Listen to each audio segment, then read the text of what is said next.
तो आज हम लोग एक नया टॉपिक दैट इज आयनिक और इलेक्ट्रोवेलेंट बॉन्ड, जो कि आपको बोर्ड पर लिखा हुआ दिखाई भी दे रहा होगा, ये हम लोग नया टॉपिक स्टार्ट कर रहे हैं। अब हम लोग धीरे धीरे करके टाइप्स ऑफ बॉन्ड के अंदर जा रहे हैं।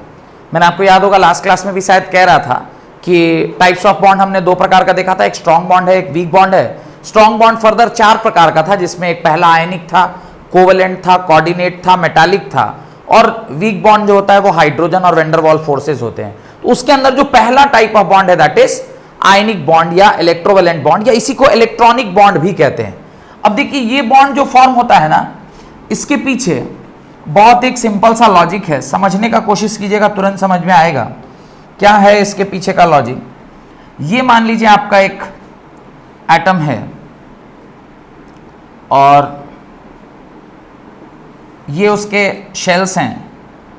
तो सपोज ये मैं थोड़ी देर के मान रहा हूँ कि ये सोडियम का एटम है, और सोडियम के एटम में पहले शेल में 2 इलेक्ट्रॉन, उसके बाद वाले में 8 इलेक्ट्रॉन होता है, और उसके बाद वाले में कितना, 1 इलेक्ट्रॉन है। सिमिलरली इसके ठीक बगल में एक और हम लोग शेल बना रहे हैं, एक और एटम बना रहे हैं, दूसरा ये दूसरे टाइप का, और फिर ये क्लोरीन का एटम है, this is the atom of chlorine. और इस क्लोरीन के एटम में भी अलग अलग शेल्स में अलग अलग इलेक्ट्रॉन हैं, जैसे ये 1 2 3 4 5 6 7 और एक 8, और आउटर मोस्ट शेल में 1 2 3 4 5 6 और एक 7। अब ये दोनों एग्जैक्टली वैसे ही काम कर रहे हैं जैसे OLX पर 2 लोग मिलते हैं। OLX पर 2 लोग मिलने का मतलब, एक ऐसा एटम है जिसके पास 1 इलेक्ट्रॉन ज्यादा है और वो क्या अटेन करना चाहता है, स्टेबिलिटी अटेन करना चाहता है बाय लूजिंग इलेक्ट्रॉन, और एक ऐसा है जिसको 1 इलेक्ट्रॉन की आवश्यकता है क्योंकि उसके आउटर मोस्ट में कितना इलेक्ट्रॉन है, 7 इलेक्ट्रॉन है। अगर 1 इलेक्ट्रॉन कोई दे देगा तो वो क्या हो जाएगा, स्टेबल हो जाएगा। तो आपस में इन दोनों का मुलाकात हुआ, और ये जो पर्टिकुलर एटम है वो यहां से कहां शिफ्ट कर गया, वो यहां शिफ्ट कर गया। और यहां से अगर एटम वहां शिफ्ट करेगा, यहां से अगर एटम वहां शिफ्ट करेगा, तो इस एटम का कंप्लीट ट्रांसफर ऑफ इलेक्ट्रॉन हो गया। क्या हो गया, कंप्लीट ट्रांसफर ऑफ इलेक्ट्रॉन। और ऐसा कोई भी बॉन्ड जो कि कंप्लीट ट्रांसफर ऑफ इलेक्ट्रॉन के मदद से बनता है, उसी को हम लोग क्या कहते हैं, आयनिक बॉन्ड, या why it is called as electronic bond, because यहां पर किस चीज का आदान प्रदान हुआ है, यहां पर जो आदान प्रदान हुआ है वो किसका हुआ है, इलेक्ट्रॉन का, इसीलिए ये शब्द इलेक्ट्रॉनिक आया है। और एक और है इलेक्ट्रोवेलेंट, इलेक्ट्रोवेलेंट बॉन्ड, एक और टाइप का बॉन्ड है दैट इज इलेक्ट्रोवेलेंट बॉन्ड। तो ये कुल मिलाकर इसके 3 नाम वहां पर दिए गए हैं। और ये जो बॉन्ड बनता है इस टाइम में, after the transfer of this, जो 2 न्यूक्लियस के बीच की दूरी होती है उसी को हम लोग क्या कहते हैं, बॉन्ड लेंथ कहते हैं, that is only called as bond length. तो इतना दूर नहीं रहता है, ये काफी सटे हुए रहते हैं। और इससे भी एक इंपॉर्टेंट चीज है, जिसका बॉन्ड लेंथ कम उसका बॉन्ड स्ट्रेंथ ज्यादा। बॉन्ड लेंथ अगर किसी का कम है, इसका मतलब उसका इंटरमोलिकुलर डिस्टेंस यानी बॉन्ड डिस्टेंस भी क्या है, कम है। बॉन्ड डिस्टेंस कम मतलब उसका जो बॉन्ड एनर्जी है वो क्या है, ज्यादा है। बॉन्ड एनर्जी ज्यादा है मतलब जब वो फॉर्मेशन कर रहा था तो वो बहुत extra amount of energy release किया है, और जब वो extra amount of energy release करेगा तो उसका बॉन्ड स्ट्रेंथ भी ऑब्वियसली क्या होगा, ज्यादा होगा। तो ये आपको आर्गुमेंट क्या रखना चाहिए, ध्यान रखना चाहिए। दिस इज द आर्गुमेंट कि जब किसी का बॉन्ड लेंथ कम होता है यानी उसकी बॉन्ड डिस्टेंस यानी इंटरमोलिकुलर या इंटर एटॉमिक डिस्टेंस कम होगा। इंटर एटॉमिक डिस्टेंस कम हुआ तो इसका मतलब है वो ज्यादा स्टेबल है क्योंकि उसने ज्यादा अमाउंट ऑफ एनर्जी रिलीज किया है। और यहां पर स्टेबिलिटी का कारण क्या है, कंप्लीशन ऑफ ऑक्टेट। तो ये मैं पहले स्ट्रक्चर बनाया हूं सोडियम का, और ये है क्लोरीन का। बाद में जब ये एक इलेक्ट्रॉन अपना दे देता है तो ये किस में कन्वर्ट हो जाता है, सोडियम प्लस में, और ये एक इलेक्ट्रॉन एक्सेप्ट करके क्या बन जाता है, सोडियम माइनस। तो इस प्रकार से ये इलेक्ट्रॉन जंप करके कहां चला गया है, यहां से वहां चला गया। और जब इलेक्ट्रॉन जंप करके यहां से वहां गया तो ये भी स्टेबल हो गया और ये भी स्टेबल। इसके भी आउटर मोस्ट में 8 इलेक्ट्रॉन, इसके भी आउटर मोस्ट में 8 इलेक्ट्रॉन। तो लिखिए द बॉन्ड फॉर्म्ड, ये सब बना लिए, उसके नीचे लिखिए the bond form as a result of electrostatic force of attraction between the bond formed as a result of electrostatic force of attraction between the oppositely charged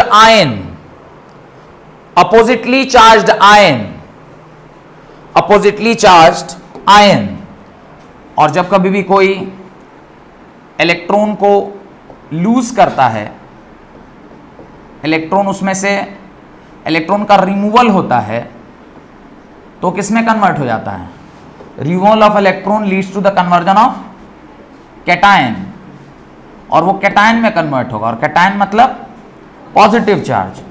where as जब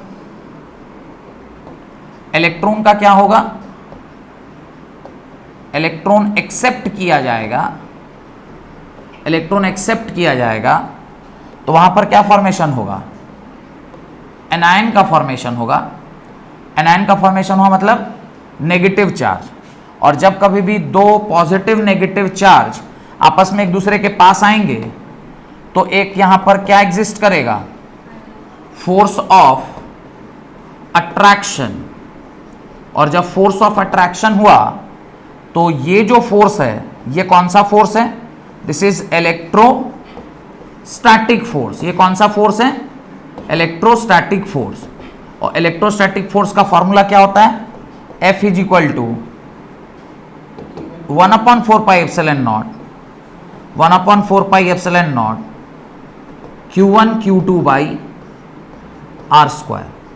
तो ये क्या है, इलेक्ट्रोस्टैटिक फोर्स ऑफ अट्रैक्शन है, जहां पर Q1 and Q2 are the charges, R is the distance between them, R दोनों के बीच की दूरी है, और यही वो फोर्स है जो इसके बीच में क्या करता है, एग्जिस्ट करता है। तो स्टेटमेंट को पूरा कर लें, the bond formed as a result of electrostatic force of attraction between charged ions, that is positively charged cation and negatively charged anion, that is positively charged cation and negatively charged anion is called electrovalent bond, is called electrovalent bond.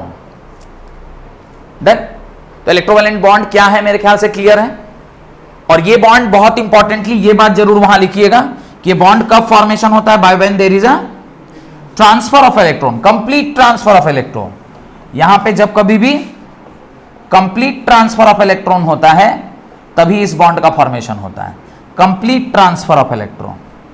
तो ionic bond का basic definition है कि ions का formation, cation is formed when electron is transferred from cation to anion, और anion का मतलब जब वो इलेक्ट्रॉन को क्या कर लेता है, एक्सेप्ट कर लेता है। इसके नीचे लिखिए इलेक्ट्रोवैलेंसी या आयनिक वैलेंसी। मेरे ख्याल से सब बना लिए होंगे, जल्दी जल्दी बनाइए, इसको लिख लीजिए। और कैटायन एनायन बहुत इंपॉर्टेंट है, खास करके जब हम लोग आयनिक बॉन्ड की बात करते हैं तो कैटायन और एनायन का ही खेला है सारा, कैटायन और एनायन का ही है खेला सारा। हेडिंग डालिए इलेक्ट्रोवैलेंसी या आयनिक वैलेंसी, इलेक्ट्रोवैलेंसी या आयनिक वैलेंसी।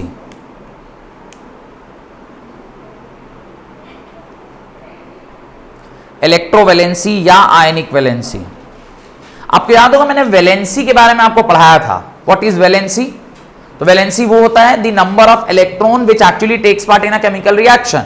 उसके अंदर आपको बताया था कोवैलेंसी, तो कोवैलेंट कंपाउंड में कोवैलेंसी होती है, वेरएज आयनिक कंपाउंड में क्या होती है, आयनिक वैलेंसी होती है, इलेक्ट्रोवैलेंसी होती है।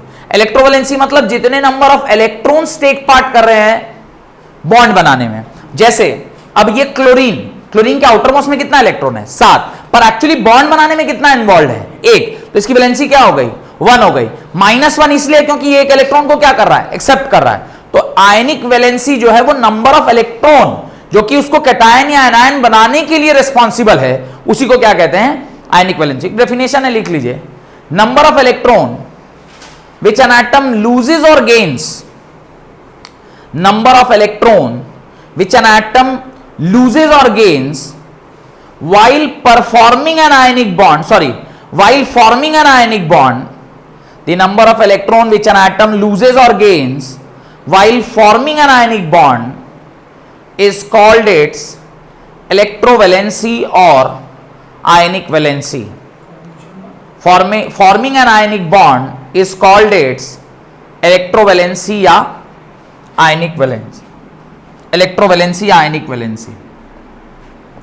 Sodium configuration 281, after the removal of outermost electron it becomes sodium plus, configuration becomes 28, configuration becomes 28।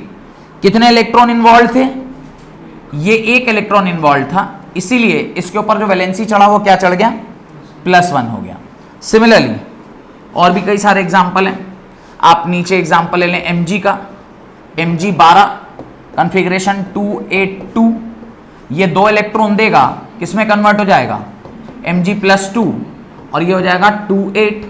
Similarly aluminium ले लीजिए 13 कॉन्फ़िगरेशन 283, 3 इलेक्ट्रॉन डोनेट करेगा, +3 हो जाएगा और 28। आप एग्जाम्पल ले लीजिए कैल्शियम 20 2882, 2 इलेक्ट्रॉन देगा, कैल्शियम 2 प्लस क्या हो जाएगा 288। आप एग्जाम्पल ले लीजिए पोटेशियम 19 कॉन्फ़िगरेशन 2881 के प्लस आफ्टर रिमूवल 288। अब यहां पे आप क्लियरली देख पा रहे हैं कि जिसके आउटर मोस्ट सेल में जितने इलेक्ट्रॉन थे स्टेबल होने के लिए, वो जो इलेक्ट्रॉन्स हैं वही उसकी क्या हो जाती है, वैलेंसी हो जाती है। आप देख पा रहे होंगे +1 +2 +3 +2 +1, इस प्रकार से इसकी वैलेंसी आ गई। ये सारे किसके लिए, ये सारे कैटायन के लिए। सिमिलरली बढ़े आगे, नहीं लिख पाए अभी तक, लिख लिए। सिमिलरली जब हम एनायन की बात करेंगे तो एनायंस की भी बात करिएगा तो वही कहानी तो अभी भी वही है। एनायंस में मान लीजिए फ्लोरीन 9 कॉन्फ़िगरेशन 27, जब ये एक इलेक्ट्रॉन एक्सेप्ट करेगा ये बन जाएगा फ्लोरीन -1 और कॉन्फ़िगरेशन हो जाएगा 28। इसके नीचे आइए क्लोरीन 17 कॉन्फ़िगरेशन 287, एक इलेक्ट्रॉन एक्सेप्ट करेगा -1 कॉन्फ़िगरेशन 288। इसके नीचे आइए ऑक्सीजन 8 2 6, कितने इलेक्ट्रॉन चाहिए, 2 electron, oxygen 2- configuration 2-8। Sodium nitrogen 7 configuration 2-5, कितने चाहिए स्टेबिलिटी के लिए, 8 चाहिए, 3 इलेक्ट्रॉन ले लेगा, क्या बन जाएगा 2-8 बन जाएगा। और नाइट्रोजन के नीचे फॉस्फोरस, आप फॉस्फोरस का नंबर 15 14 कितना होता है फॉस्फोरस, 15 कॉन्फ़िगरेशन 15, कॉन्फ़िगरेशन लिखिए 2-8-5, number P-3, configuration 2-8-8। Sulphur 16 configuration 2-8-6, कितने लगेंगे -2, 2-8-8। जितने इलेक्ट्रॉन वो एक्सेप्ट कर रहा है, ये एक इलेक्ट्रॉन एक्सेप्ट कर रहा है, ये भी एक इलेक्ट्रॉन एक्सेप्ट कर रहा है, ये 2 इलेक्ट्रॉन एक्सेप्ट कर रहा है, ये 3 इलेक्ट्रॉन, ये भी 3 इलेक्ट्रॉन और ये भी 3 इलेक्ट्रॉन। जो जितने इलेक्ट्रॉन एक्सेप्ट कर रहा है उसी के आधार पर आप उसकी क्या बताते हैं, आयनिक वैलेंसी बताते हैं, and that is called its electronic valency या आयनिक वैलेंसी। बढ़े आगे, लिख लिए, हेडिंग डालिए, formation of ionic bond depends upon the following factor. Formation of ionic bond depends upon following factor. Formation of formation of ionic bond depends upon following factor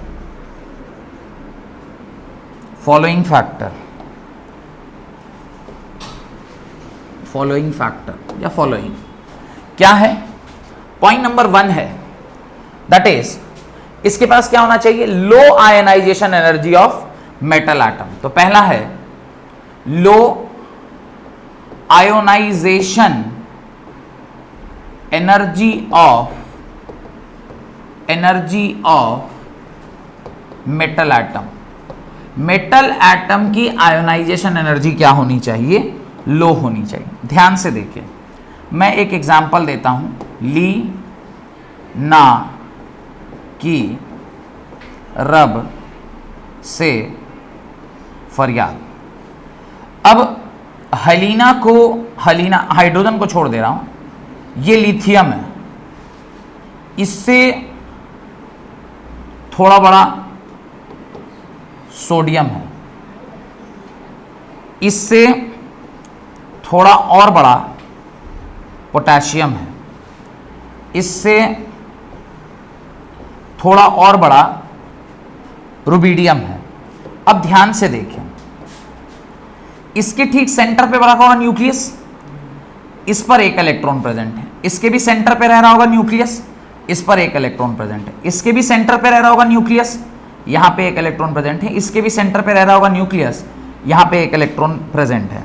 आपने structure of atom वाला जो chapter पढ़ा था उसके अंदर आपने देखा था energy is inversely proportional to what? Energy inversely proportional to R, तो ना फॉर्मूला पढ़े थे, energy is equal to RH 1/R1 - 1/R2 लिखे थे। तो ये R है, यानी जैसे जैसे R बढ़ेगा वैसे वैसे इसकी एनर्जी क्या होती जाएगी? कम होती जाएगी। यानी ये अपने इलेक्ट्रॉन को जितना अच्छा से पकड़ के रखा होगा, ये अपने इलेक्ट्रॉन को जितने अच्छे से पकड़ के रखा होगा, जैसे जैसे आप नीचे जाइएगा distance between the nucleus and the atom decrease होते जा रहा है या इंक्रीज होते जा रहा है? इंक्रीज होते जा रहा है, डिस्टेंस बढ़ता जा रहा है, और डिस्टेंस बढ़ेगा तो उसकी एनर्जी क्या होती जाएगी? कम होती जाएगी। यानी सबसे आसानी से अपना इलेक्ट्रॉन कौन रिमूव करने देगा? फ्रांशियम को कंसीडर नहीं करते क्योंकि रेडियो एक्टिव एलिमेंट है। सबसे आसानी से कौन कंसीडर निकालने देगा? सीजियम। सीजियम की आयोनाइजेशन एनर्जी बहुत क्या होती है? कम होगी ना, कम एनर्जी में ही निकल जाएगा, क्योंकि न्यूक्लियस का होल्ड अपने इलेक्ट्रॉन के ऊपर क्या है? काफी कम है। आप क्या चाहते हैं? मेटल में क्या टेंडेंसी हो? आप चाहते हैं मेटल में ऐसी टेंडेंसी हो कि तुरंत उसका इलेक्ट्रॉन क्या हो जाए? बाहर निकल जाए। इलेक्ट्रॉन निकलेगा तब ना वो मेटल के टेंडेंसी स्टेबल होने के लिए उसको इलेक्ट्रॉन डोनेट करना है। इलेक्ट्रॉन डोनेट करने के लिए आसानी से इलेक्ट्रॉन निकलना चाहिए। आसानी से इलेक्ट्रॉन तभी निकलेगा जब उसका दूरी फ्रॉम दी न्यूक्लियस क्या होगा? बहुत ज्यादा होगा। जब न्यूक्लियस से उसकी दूरी ज्यादा होगी तो न्यूक्लियस का होल्ड अपने इलेक्ट्रॉन के ऊपर क्या होगा? कम होगा। और न्यूक्लियस का होल्ड अगर अपने इलेक्ट्रॉन के ऊपर कम होगा तो आसानी से वो इलेक्ट्रॉन क्या हो जाएगा? निकल जाएगा, यानी कम एनर्जी में ही निकल जाएगा। और हम चाहते भी हैं कि वो जल्दी से निकले। जल्दी से निकलने का मतलब उसका आयनाइजेशन एनर्जी या एंथैल्पी क्या होना चाहिए? कम होना चाहिए। तो आयनिक बॉन्ड सबसे अच्छा कहां फॉर्म होगा? सीजियम के साथ कि लिथियम के साथ? सीजियम के साथ। क्यों सीजियम के साथ? क्योंकि सीजियम का इलेक्ट्रॉन बड़ी आसानी से क्या हो जाएगा? निकल जाएगा। यहां तक कोई डाउट? तो अगर आपसे कोई पूछे कि इसमें सबसे ज्यादा आयनिक करेक्टर यानी बॉन्ड बनाने का, आयनिक बॉन्ड बनाने का कैपेबिलिटी सबसे ज्यादा किसके पास है? तो आंसर क्या होगा? सीजियम के पास है। Logic, as we move downward the distance between the nucleus and the electron increases. R बढ़ेगा तो एनर्जी घटेगी, और ये एनर्जी क्या है? The amount of energy required to remove the electron from the outer most shell of an atom. उसी को क्या बोलते हैं? आयनाइजेशन एनर्जी बोलते हैं। क्लियर? तो ये डायग्राम सब मिटा रहा हूं, आप इसको बनाने की आवश्यकता नहीं है। बस उसके लिए जो कहानी चाहिए था वो मैंने बता दिया है। स्टेटमेंट में इसको लिख लेना है। The amount of energy required to remove to remove the electron from the outermost shell of an atom is called ionization enthalpy. Ionization enthalpy, ionization energy. और सबसे लीस्ट आयोनाइजेशन एनर्जी होता है किसके पास? सीजियम के पास। तो हम लोग किसका मेटल में सबसे आसानी से बॉन्ड, आयनिक बॉन्ड किसका बन सकता है? सीजियम का बन सकता है। यहां तक कोई डाउट? ये बात आप पीरियोडिक टेबल में भी पढ़ते हैं। पीरियोडिक टेबल चैप्टर में आपसे बोलता है ना, ऑर्डर निकालो, आयनाइजेशन एंथैल्पी का क्या होता है। तो जैसे जैसे आप ऊपर से नीचे बढ़िएगा आयनाइजेशन एंथैल्पी घटता जाता है। उसका कारण क्या है? रेडियस बड़ा होगा तो आयनाइजेशन एंथैल्पी घटती जाती है। Point number 2, high electron gain enthalpy. ये पॉइंट नंबर 1 था। Point number 2, high electron gain enthalpy या इलेक्ट्रॉन गेन एंथैल्पी या electron affinity of the non metal ion या electron affinity of non metal atom, non metal atom. अब देखिए ये क्या कहानी है। 2 शब्द है, एक है इलेक्ट्रॉन गेन एंथैल्पी और एक है इलेक्ट्रॉन एफिनिटी। पहले इलेक्ट्रॉन एफिनिटी को समझते हैं। इलेक्ट्रॉन का मतलब तो इलेक्ट्रॉन ही है। एफिनिटी लव, प्यार, मोहब्बत, इश्क। एफिनिटी मतलब लव, प्यार, इश्क। ऐसे ठीक लिखे हैं? एलओएमई कर दिए? देख तेरी, मेरा हो नहीं ना रहा आजकल, इसीलिए। लव, प्यार, इश्क, EISHQ, इश्क, मोहब्बत, मोहब्बत। अच्छा छोड़िए जो भी होता है, सुन रहे हैं ना, वो ज्यादा जरूरी है। एफिनिटी का मतलब होता है प्यार, प्यार, इश्क, मोहब्बत, लव। और ये किससे बोल रहा है करने को? इलेक्ट्रॉन से कह रहा है कि भाई आप ये सब कीजिए। कौन इलेक्ट्रॉन को प्यार करेगा? जिसको इलेक्ट्रॉन चाहिए। क्लोरीन था, इसका कॉन्फ़िगरेशन था 2 8 7। अरे तो चाह ही रहा था कि कहीं से हमको एक ठो मिल जाए। मिलेगा तो हम उससे प्यार जरूर कर लेंगे। क्यों? क्योंकि इसको इसकी आवश्यकता है। मुझे तेरी जरूरत है, तुझे मेरी जरूरत है। नहीं सुने कुमार विश्वास की वो लाइन, कोई दीवाना कहता है, कोई आशिक पागल समझता है, मगर धरती की बेचैनी को बस बादल समझता है। नहीं सुने हैं? तेरी तो जीवन खराब है फिर तुम्हारा। तुम कुमार विश्वास को नहीं सुने हैं? कोई दीवाना कहता है, कोई पागल समझता है, मगर धरती की बेचैनी को बस बादल समझता है। मैं तुझसे दूर कैसा हूं, तू मुझसे दूर कैसी है, ये मेरा दिल समझता है या तेरा दिल समझता है। तो ये वही है ना, ये सिर्फ इसका दिल ही समझ रहा है कि इसको इलेक्ट्रॉन से कितना प्यार है। नहीं, कितना प्यार है इसको इलेक्ट्रॉन से। तो ये इलेक्ट्रॉन से प्यार कर रहा है, इलेक्ट्रॉन से एफिनिटी कर रहा है, एफेक्शन कर रहा है। फ्लोरीन का भी सेम हाल है। ये भी आउटर मोस्ट शेल में 7 इलेक्ट्रॉन लेके रखा हुआ है। भाई ई भी सोच रहा है कि एक इलेक्ट्रॉन इसको कहीं से क्या हो जाए, मिल जाए। जब कभी भी ये लोग इलेक्ट्रॉन को एक्सेप्ट करेगा तो मेटल इलेक्ट्रॉन देता है तो स्टेबल होता है, ये इलेक्ट्रॉन लेकर स्टेबल हो रहा है। और जब कभी भी कोई स्टेबल होगा तो कुछ एनर्जी रिलीज करेगा। यहां पर ये स्टेबल होता है तो ये एनर्जी क्या करता है, रिलीज करता है, और जो एनर्जी ये रिलीज करता है after accepting an electron is known as electron gain enthalpy. Electron gain यानी इलेक्ट्रॉन को जब हमने गेन किया उस टाइम जो एनर्जी रिलीज हुई उसी को क्या कहते हैं? Electron gain enthalpy. यानी नॉन मेटल्स जो जितना ज्यादा इलेक्ट्रॉन गेन एंथैल्पी वाला हो उतना अच्छा नॉन मेटल, यानी जितना ज्यादा एनर्जी रिलीज कर दे, तो जितना ज्यादा एनर्जी रिलीज करेगा उतना अच्छा नॉन मेटल।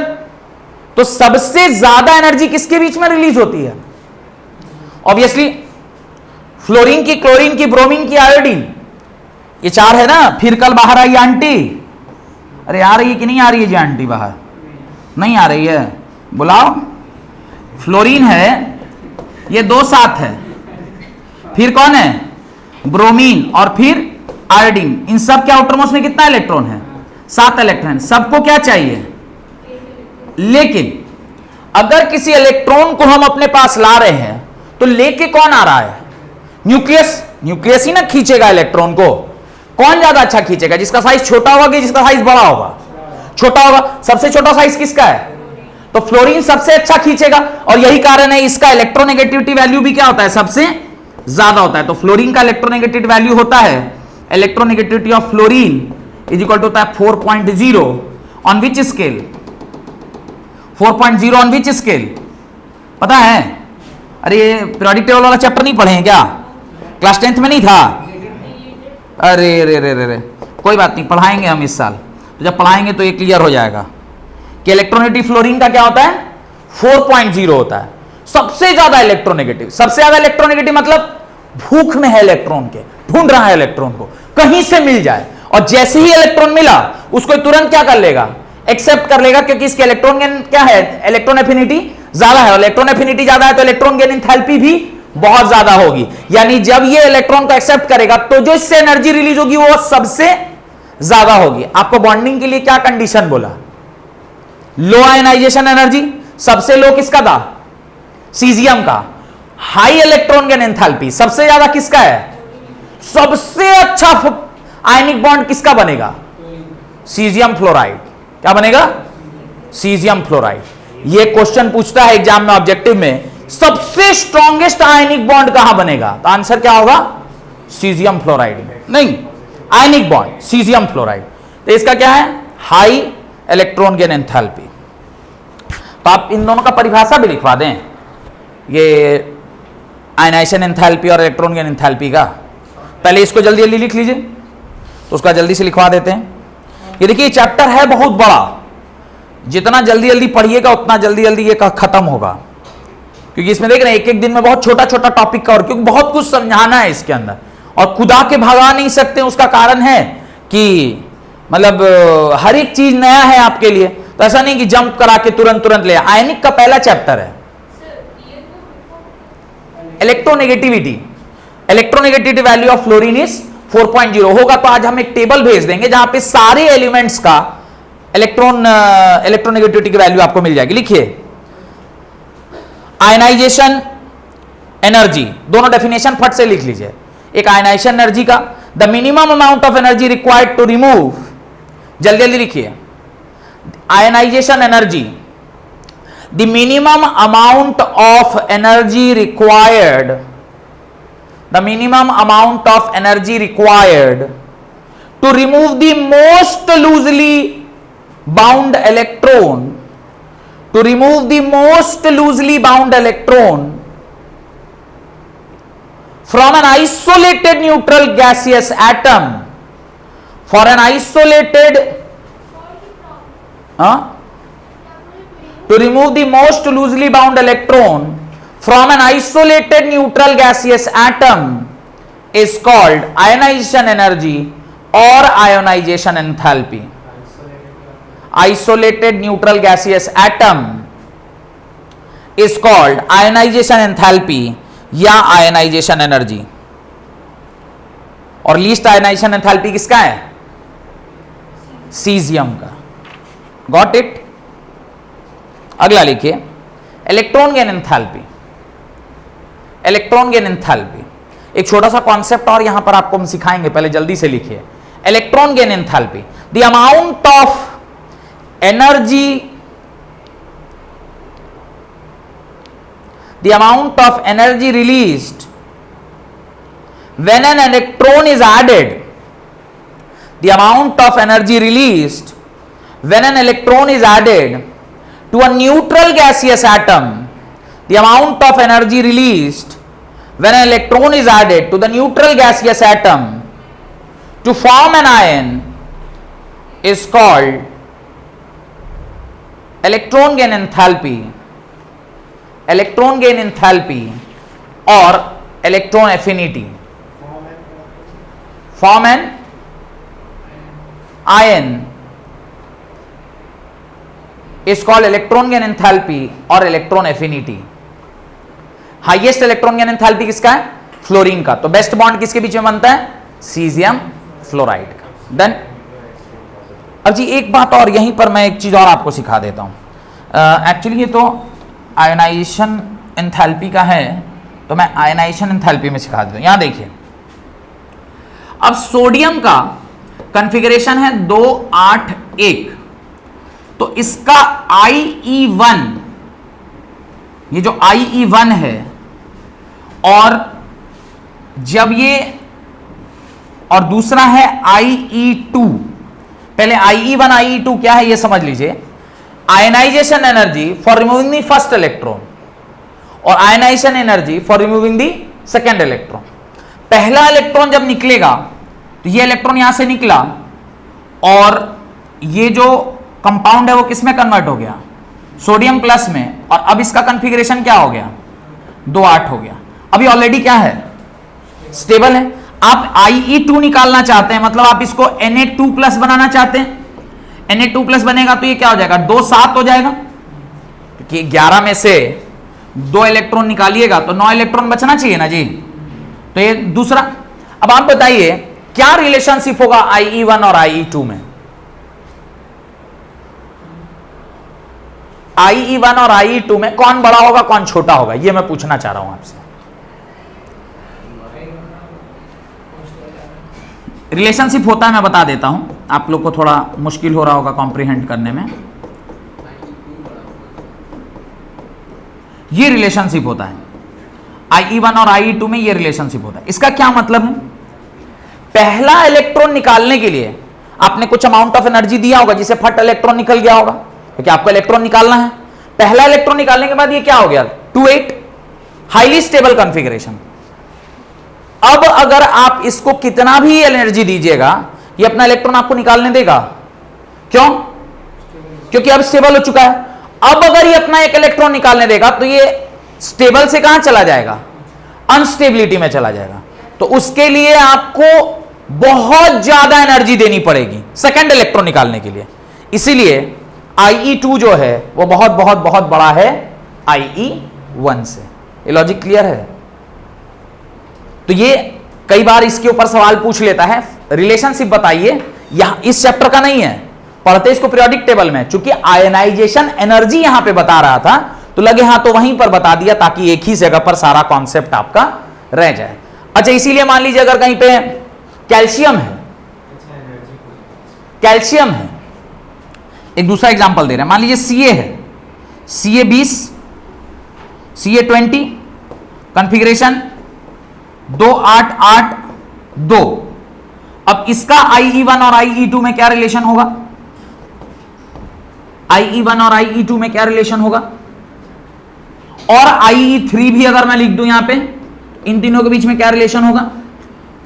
क्या मैं ऐसा लिख सकता हूं कि IE1 ऑलमोस्ट कंपेरेबल होगा IE2 से, लेकिन IE3 जो है वो बहुत बहुत बहुत बड़ा होगा? क्यों? क्योंकि पहला और दूसरा इलेक्ट्रॉन तो ये चाह ही रहा था निकालना, पर एक बार जब दूसरा इलेक्ट्रॉन निकल गया तो ये Ca2 प्लस हो गया और कॉन्फ़िगरेशन इसका क्या हो जाएगा? कॉन्फ़िगरेशन हो जाएगा 2-8-8। अब ये स्टेबल कॉन्फ़िगरेशन में चला गया। अब अगर जो इससे आप एक और इलेक्ट्रॉन निकालिएगा तो उसमें आपको बहुत ज्यादा एनर्जी देनी होगी। तो ऐसा नहीं कि ऑलवेज IE2 जो है वो बहुत बड़ा होता है IE1 से। इट डिपेंड्स कि आप किस एटम के बारे में बात कर रहे हैं। देन पॉइंट नंबर 3, तीसरा फैक्टर। टोटल कितने फैक्टर हैं आयनिक बॉन्ड के बनने में? 3 फैक्टर। और इन 3 फैक्टर के बीच में रिलेशनशिप स्टैब्लिश भी करना है हम लोगों को कि भाई कब क्या होगा तो किस तरह से ये बनेगा। तीसरा फैक्टर है, third factor, lattice, third factor is high lattice enthalpy. High lattice enthalpy.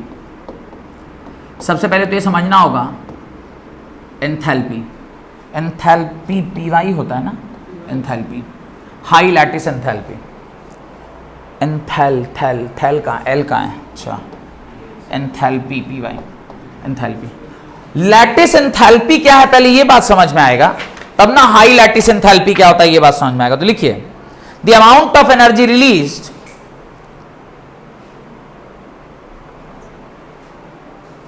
the amount of energy released or required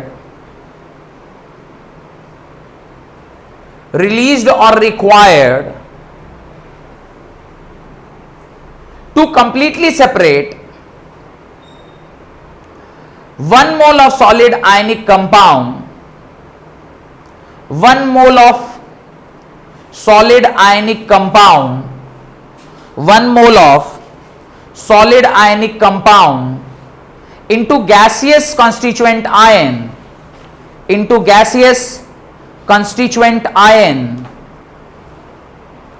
gaseous constituent ion is called lattice energy, lattice energy।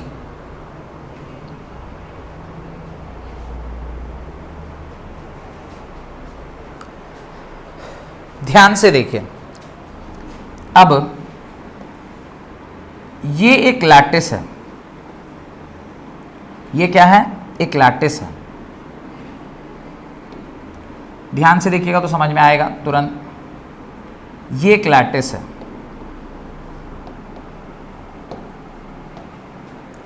इस तरह से एक लैटिस का निर्माण होता है। वैसे तो सॉलिड स्टेट एक चैप्टर हुआ करता था आपके सिलेबस में, पिछले साल था, अभी उसको क्या कर दिया गया है, हटा दिया गया। तो ये इस प्रकार से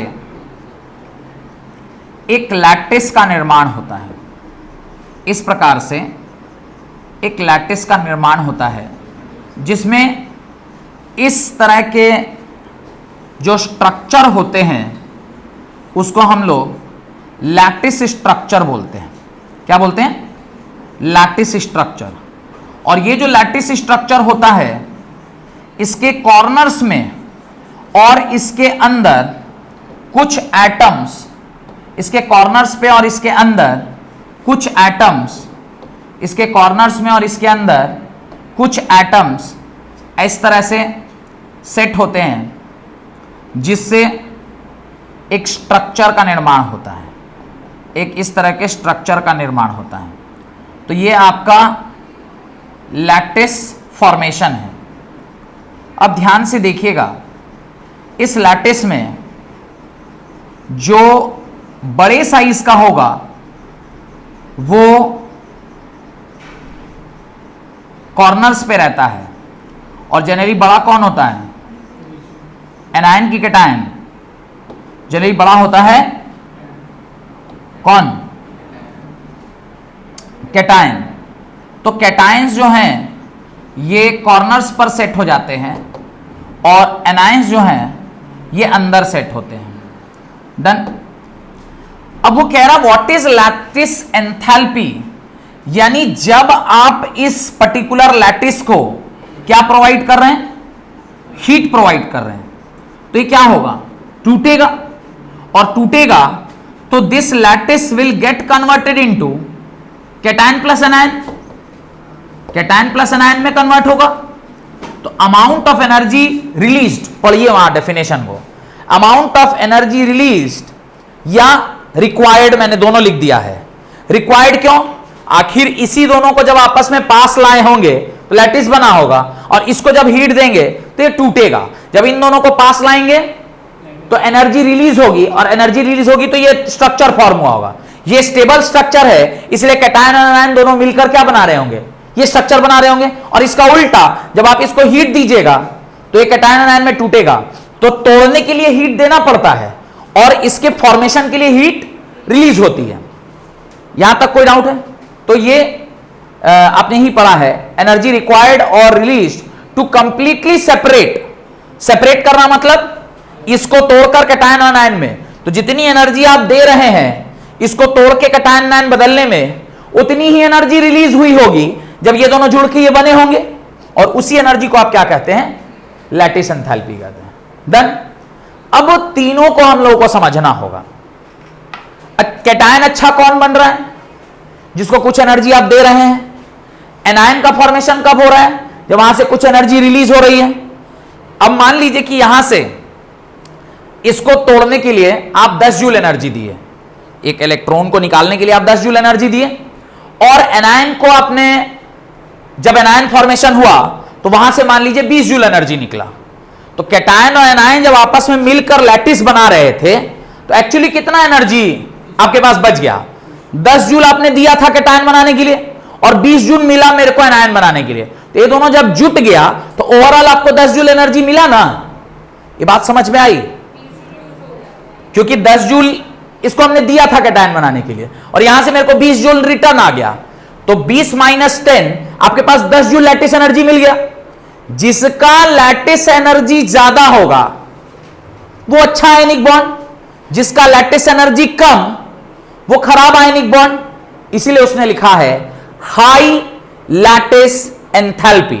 हाई लैटिस एंथैल्पी मतलब जब कभी भी आयनिक बॉन्ड का फॉर्मेशन होगा तो ऑलवेज कैटायन और एनायन के बीच में होगा। कैटायन बनाने के लिए आपको एनर्जी देनी पड़ती है, एनायन बनता है तो एनर्जी रिलीज होती है। अब इन दोनों के समेशन से जो ओवरऑल एनर्जी है वो रिलीज अगर हुआ तब तो मेरा आयनिक बॉन्ड स्टेबल है, और अगर रिलीज ना होके गेन कर गया तो मेरा आयनिक बॉन्ड, तो ये कब रिलीज होगा, जब रिलीज वाली चीज बड़ी हो जाएगी। ये रिलीज कब होगा, जब रिलीज वाली चीज बड़ी होगी। रिलीज वाली चीज कब बड़ी होगी, जब इलेक्ट्रॉन गेन एंथैल्पी ज्यादा होगा और आयनाइजेशन एंथैल्पी कम होगा। इसीलिए पहले 2 पॉइंट में आपने लिखा है low ionisation enthalpy and higher electron gain enthalpy. आप पहले 2 पॉइंट में यही लिखे हैं, और इन दोनों को जब आप मिलाइएगा तो ओवरऑल अगर रिलीज हुआ तो आयनिक बॉन्ड फॉर्म करेगा, अगर रिलीज नहीं हुआ तो आयनिक बॉन्ड फॉर्म नहीं करेगा। क्लियर। और ये जो बीच में ये डंडा सब बना हुआ है, ये डंडा क्या है, आयनिक बॉन्ड है। इस लैटिस एंथैल्पी में ये जो डंडा सब है, ये डंडा सब क्या है, this is only ionic bond. Actually ऐसा नहीं होता, ये पढ़ाने के लिए बनाया गया है। एक्चुअली जो स्ट्रक्चर होता है ये इससे थोड़ा अलग होता है, ये 3 डायमेंशनल होता है, और हम तो आपको 2D में दिखा रहे हैं, तो एक्चुअली ऐसा नहीं होता, पर समझने के लिए जैसा मैंने बनाया है वो बहुत ही ठीक ठाक बना दिया है। डन। हेडिंग डालिए, हेडिंग डालिए, ये सब बना लिए, हेडिंग डालिए, lattice enthalpy depends upon the following factor. ठीक है, यहां तक रखते हैं। अगले क्लास में lattice enthalpy depends upon the following factor, क्योंकि ये कंटिन्यूटी में है, एक लगातार पढ़ाना चाहिए था, पर एक लगातार अब 2 घंटे की क्लास तो नहीं हो सकती है, तो इस प्रकार से अगले क्लास में फिर हम लोग इसके फैक्टर्स पढ़ेंगे। पर आज आपको मैंने ये जरूर सिखा दिया कि आयनाइजेशन एंथैल्पी क्या होता है, इलेक्ट्रॉन गेन एंथैल्पी क्या होता है, लैटिस एंथैल्पी क्या होता है, कौन सा ज्यादा होगा कौन सा कम होगा, और किस केस में आयनिक बॉन्ड स्टेबल फॉर्म होता है। तो उसका आंसर क्या है, जो रिलीज होने वाली एनर्जी है वो जब ज्यादा होगी तो लैटिस एनर्जी ज्यादा होगा, और लैटिस एनर्जी ज्यादा होगा तो आयनिक बॉन्ड फॉर्म करेगा। क्लियर। और आयनिक बॉन्ड तभी फॉर्म होता है जब इलेक्ट्रॉन गेन एंथैल्पी और आयनाइजेशन एंथैल्पी में ओवरऑल सम जो है वो ओवरऑल क्या होना चाहिए, रिलीज होना चाहिए। एनर्जी रिलीज होगी तो सिस्टम स्टेबल होगा, और एनर्जी रिलीज सिर्फ कब हो रही है, जब इलेक्ट्रॉन गेन एंथैल्पी आ रहा है, यहां से एनर्जी रिलीज हो रही है, यहां पे तो आपको एनर्जी देना पड़ रहा है। इन दोनों का सम ओवरऑल एनर्जी रिलीज तभी करेगा जब ये वैल्यू बड़ी होगी और ये वैल्यू छोटी, और इसीलिए आपने पहले पॉइंट पे लिखा था लो आयनाइजेशन एंथैल्पी, और सेकंड पॉइंट में लिखा है हाई इलेक्ट्रॉन गेन एंथैल्पी। इन दोनों को जोड़ेंगे तो ओवरऑल एनर्जी जो रिलीज होगी, उसी वजह से आंसर आया हाई लैटिस एंथैल्पी, और जिसका लैटिस एंथैल्पी ज्यादा होगा वही कंपाउंड क्या कहलाएगा, बहुत अच्छा आयनिक बॉन्ड। तो सबसे स्ट्रॉन्ग बॉन्ड किसका बनता है, ionic bond. Strongest bond of all the bonds क्या होगा, आयनिक बॉन्ड। क्योंकि ये डिपेंड करता है इलेक्ट्रोस्टैटिक फोर्स ऑफ अट्रैक्शन के ऊपर। इलेक्ट्रोस्टैटिक फोर्स ऑफ अट्रैक्शन काम करता है कैटायन और एनायन के बीच में। कैटायन और एनायन के बीच में जो एनर्जी होती है उसको क्या कहते हैं? लैटिस एंथैल्पी या लैटिस एनर्जी। जिसकी लैटिस एनर्जी ज्यादा वो उतना अच्छा स्ट्रॉन्ग बॉन्ड। क्लियर? और एनर्जी ज्यादा मतलब स्टेबल बॉन्ड, यानी बॉन्ड लेंथ। तो मैंने आपको बताया बॉन्ड एनर्जी और बॉन्ड लेंथ में उल्टा रिलेशन है, यानी बॉन्ड स्ट्रेंथ और बॉन्ड लेंथ में उल्टा रिलेशन है। डन। बहुत बहुत धन्यवाद आज की क्लास अटेंड करने के लिए।